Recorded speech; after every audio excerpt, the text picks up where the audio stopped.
Good morning, lunatics, and welcome to Morning Java. Morning Java brought to you, as always, Taylor, by our good friends at the Get-Go Cafe and Market, where I'm not even going to whisper about it. I'm going to yell about it. They've got a good fish sandwich. Yeah. I like it. It's big. It's like 7 inches of fish, which is like as far as I'm sliding down this boards to be closer to your height here.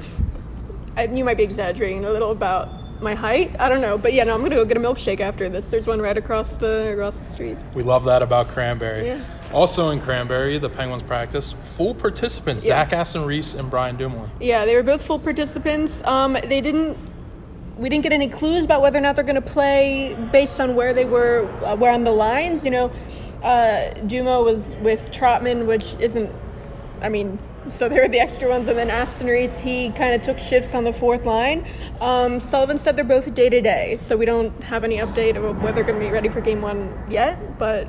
Yeah, and on the fourth line, we saw everybody rotating out, really, except for Matt Cullen. He was kind of a mainstay there, but we saw Zach Aston-Reese stepping in for both Garrett Wilson and for Teddy Bluger. Where do you like him fitting in if he is ready to go for the first game on Wednesday? I honestly don't know. I don't know who I'd take out of that. I know a lot of people want Simone out, but you'd have to put him on the fourth. You'd have to put Aston-Reese, I think, on the fourth line. I wouldn't disrupt the third line. I don't know. I don't want to say Wilson or Bluger because they both, look good too, but... Yeah, this is something we've talked about for a long while now. We like the way that the fourth line works. Yeah. We love the way that the third line works. I don't know if I disrupt anything right now. It's just good to have an extra healthy body that can actually contribute and has, time up and down the entire lineup. What about the defense? What do you do when Dumo's ready? I don't know. I don't know either. The internet says Ole Mata can't play hockey, so I guess that's the answer for right now. But I don't know. You can't have Brian Dumoulin out of the lineup, no, you obviously. can't. Someone has to come out. But, Ole Mata, he's looked pretty good outside of the one game. The one game that you and I saw in Detroit. Yeah, didn't have a good game, but I think he's contributed both offensively and defensively in his other games since then. One of the most fun aspects for me in covering playoffs is finding who are the people who have either not participated ever in the Stanley Cup playoffs or are going to haven't done it in forever, like a Nick Bjugstad or someone. The Penguins have a disproportionately high percentage of their roster that's going to be either new or really rusty to this, don't they? Yeah, they're guys like Teddy Bluger, who this is their first time in the NHL playoffs at all. I asked him, because he's been in Wilkes-Barre for a couple of years now, and he hasn't been a part of a deep run there, so this is really his shot at a deep run. I asked him if he thinks he's capable of growing a playoff beard. He's not sure, but he's hopeful. Jeez. No, I don't think you can do that at age 12, which is what he looks like. No, yeah, there's guys like him, young guys like him or McCann, who, this is their first shot, but then there's older guys, too, that, maybe their first, second shot, third shot, like Goodbranson. Who are kind of new to this, too. And these guys, I have found...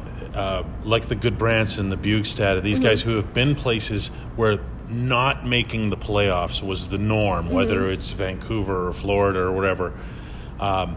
These guys, I have found, have an even greater hunger because they see that their clock is ticking. Not to make them sound like they're 38 or something, but they want it badly, and they came here, and these guys in particular, who we're talking about here, the Florida guys, Goodbranson, have come here and just embraced being here, Yeah, it's older guys like that, but then there's also guys that are kind of older, like a Garrett Wilson, who he just hasn't played in the NHL much at all. Right. And, he's been a part of a lot of minor league runs, and he was captain of Wilkes-Barre this year, so it's an interesting dynamic, I think, where, he starts the year out as, like, the guy, the leader down there, then he comes up and he's like taking a back seat. He has to learn from all, like, because there are guys like much younger than him who've been parts of 2 runs. It's just I like the mix because as I have in my column that's up this morning, you can almost take for granted, not literally, that Sidney Crosby, Evgeny Malkin, Chris Letang, these guys, the endless hunger and drive that they have, Patrick Hornqvist, the champions that are on the roster. But at the same time, I think it's still good. You look, Taylor, back at 2016, 2017, each time the Penguins had some kind of additional infusion, whether it was from the minor leagues or a trade, and that you need that energy too.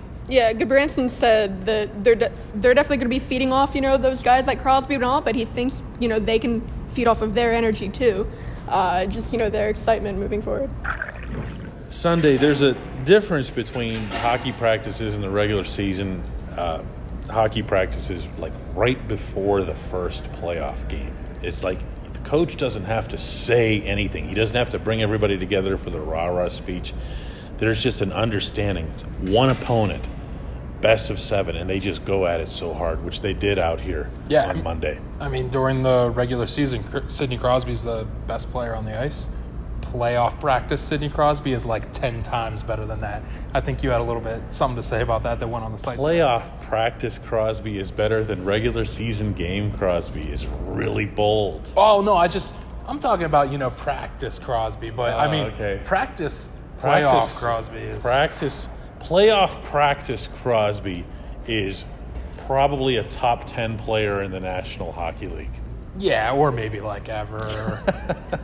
Exactly. He belongs somewhere in the top 100. No, I mean, you wrote about it, but I mean, Marcus Pettersson's been pretty good since he got here, and he was assigned with the challenge of defending Sidney Crosby all practice, and he had a little bit to tell you. Yeah, Pettersson's got this wonderful, droll sense of humor about him. He's not afraid to be self-deprecating, but at the same time also comes with and it shows in his play, a real pride to him.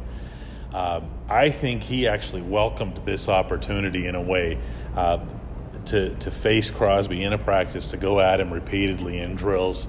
It didn't always end up going well for him, but at the same time, he's 22 years old. We forget that about him. Yeah, he's 22. It's not that matchup. I mean, Crosby, just to sum up the photo that you saw on DK's column, Crosby gets the puck. He comes in towards Marcus Pettersson, puts on the brakes in the middle of the ice, sends ice spraying everywhere, spins, fires off a backhand like we've seen him do a million times. But it went like that all practice, and it wasn't just Crosby. They were going on 5-on-2 rushes. They're breaking out of one end and they're going 5-on-2 the other way, and they just wanted especially the attacking game. It looked like they wanted everything to be so high paced, and just high energy, and you could just tell that they're going to play a team like the Islanders because that's all it's going to be. It's going to be flying. It's going to be speed. It's going to be trying to take what you're given. Yeah, not going to be a lot of odd man breaks, but that doesn't mean it'll be slow pace. I think when people have heard about these Islanders, they're starting to think about the '96 Devils or something where you just sit back and watch the game. That's not what the Islanders are. They play hard at all three quadrants, if you will, of the rink.